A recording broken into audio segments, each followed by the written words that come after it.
OMG guys. Ang lakas ng ulan. Ano naman nga kung malakas ang ulan, syempre alis pa rin kami. Kasi meron namang payong tsaka sidecar, diba? Kakain lang kami sa labas. Hey! Saan ka punta?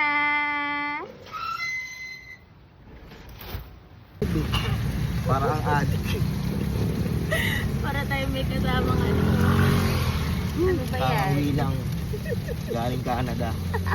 Ganito pa lang sa Pinas. Hello! Sabi niya, sino ba itong may bit-bit sa akin? Super lamig ngayon sa SM guys because it's raining outside. Kaya yung aircon grabe kalamig. Baby!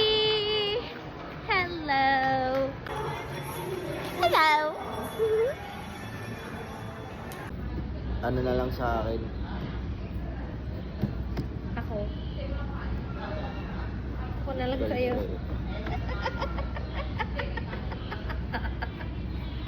Baby! Binis! Hello, my love! Ano? Wow. Fucking leggings. Siyempre, nandito tayo sa Giligans kasi favorite din namin dito, guys.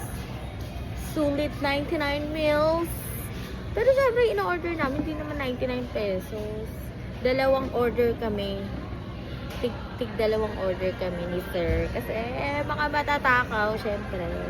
So, guys, nahigop tayo ng mainit na sabaw kasi sinisikmura ang person. Saka sakto to sa malamig na panahon.